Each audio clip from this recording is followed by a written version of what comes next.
नमस्ते दोस्तों, स्वागत है आपका मेरे इस channel how the things work में। मेरा नाम है प्रशांत जोशी और आज हम बात करने वाले हैं टॉपिक के ऊपर जिसका नाम है star and it's type in universe. यानी जो यूनिवर्स में जो डिफरेंट डिफरेंट तारे हैं उनके टाइप्स क्या है, आज हम जानने का प्रयत्न करते हैं। तो इंडेक्स में सबसे पहले बात करने वाले हम लोग तारे की व्याख्या क्या है, इसका डेफिनेशन क्या है, जो स्टार होता है उसका जो लाइफ साइकिल होता है वो कैसे होता है, जिसमें हम देखेंगे कि लाइफ साइकिल के हिसाब से जो स्टार का डेफिनेशन है वो कैसे है, यानी प्रो स्टार, दूसरा है मेन सीक्वेंस स्टार, तीसरा है जायंट और सुपर जायंट स्टार जिसकी हम बात करेंगे। उसके बाद हम बात करेंगे स्टेलर रिमेनेंट्स के ऊपर कि जो स्टार्स होते हैं उसका लास्ट में क्या होता है। उसके बाद जो स्पेक्ट्रल क्लासिफिकेशन ओवरव्यू है उसके बारे में बात करेंगे, जो कि हमें बताता है कि कौन सा स्टार किस टाइप का है, जिसका बेसिस होता है उसका टेम्परेचर और उसकी ल्यूमिनस इंटेंसिटी के ऊपर वो डिपेंड करता है। और लास्ट में हम बात करने वाले हैं इस पर्टिकुलर वीडियो की समरी के ऊपर कि हमने आज क्या डिस्कस किया है। तो दोस्तों, आगे बढ़ने से पहले अगर आपको ये वीडियो अच्छा लगता है तो इसे लाइक, शेयर और सब्सक्राइब ज़रूर कीजिए और इस वीडियो को अंत तक ज़रूर देखें ताकि आपको पूरा समझ में आए।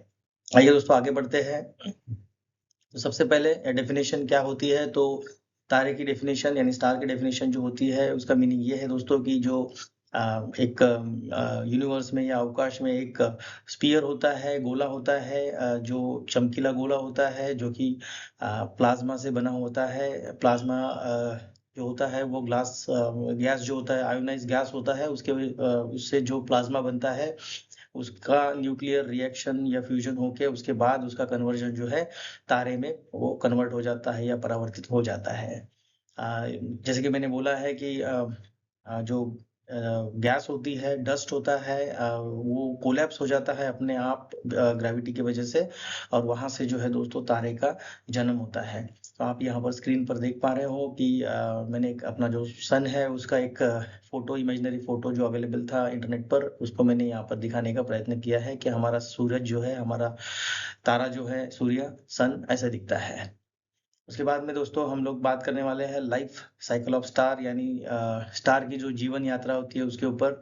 स्टार्स जो जन्म लेते हैं या जिनका बर्न होता है उसके बाद में वो बढ़ते हैं, उसके बाद में लास्ट में उनका एंड हो जाता है। तो ये जो जीवन चक्र होता है, ये कैसे होता है उसके ऊपर हम बात करेंगे।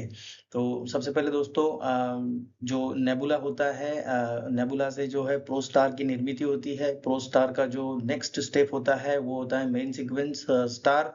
उसके बाद में जो मेन सीक्वेंस स्टार है वो कन्वर्ट हो जाता है जायंट स्टार में या सुपर जायंट स्टार में और सबसे लास्ट में जो होता है वो स्टेलर रिमेनेंट कहलाता है।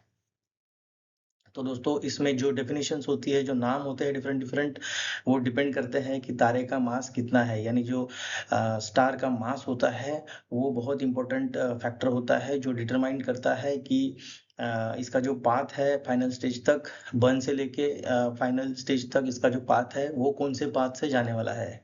तो आप यहाँ पर स्क्रीन पर देख सकते हो, मैंने यहाँ पर लाइफ साइकिल ऑफ स्टार दिखाने का प्रयत्न किया है जिसमें सबसे पहले जो है वो स्टार स्टेलर नेबुला होता है। नेबुला जैसे कि मैंने एक्सप्लेन किया है, गैस का और डस्ट का बादल होता है। उससे दो प्रकार से जो है स्टार बनते हैं। सबसे पहला प्रकार होता है एवरेज स्टार, आप देख सकते हो वहाँ पर मैंने येलो में वो हाइलाइटेड है एवरेज स्टार।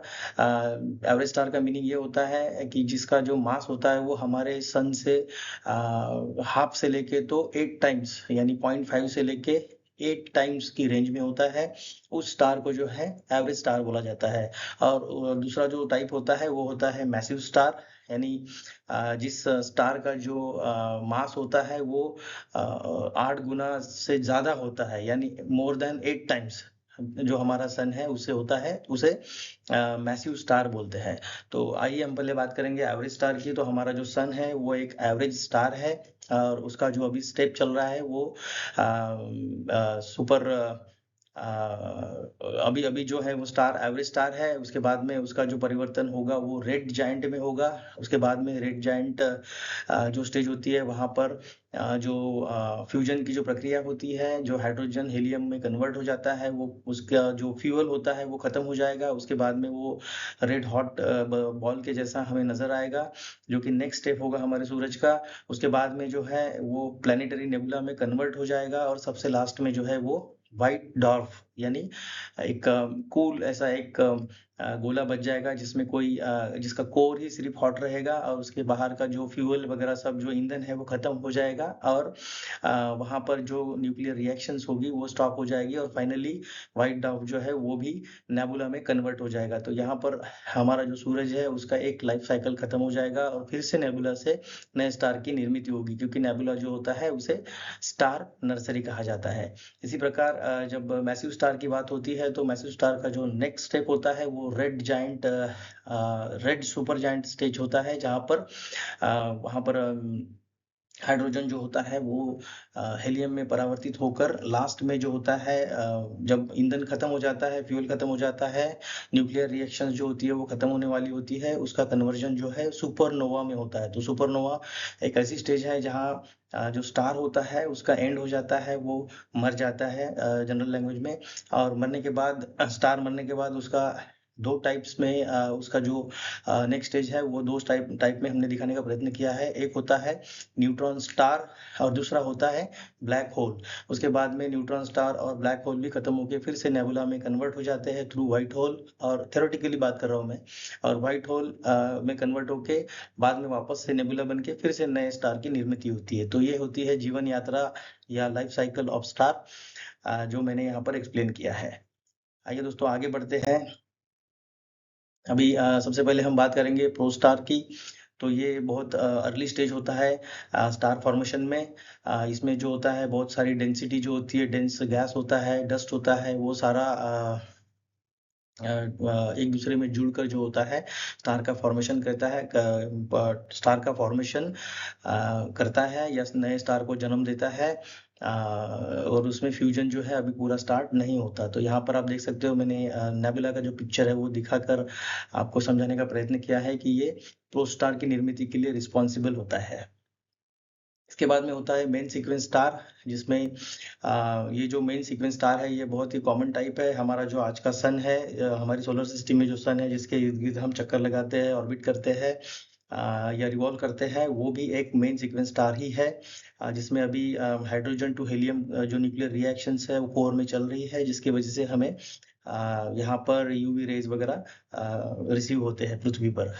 इसको जो है दोस्तों क्लासिफाइड किया गया है मेन सीक्वेंस स्टार्स को उनके स्पेक्ट्रल जो हमको जो स्पेक्ट्रल रेडिएशंस मिलते हैं वहां से, उस स्पेक्ट्रल वेव्स को या वेवलेंथ को कंसिडर करके उन्हें O B A F G के और एम इन कैटेगरीज में क्लासिफाइड किया है। वो हम आगे देखने वाले हैं कि वो क्लासिफिकेशन क्या है, वो किस बेस पे किया गया है।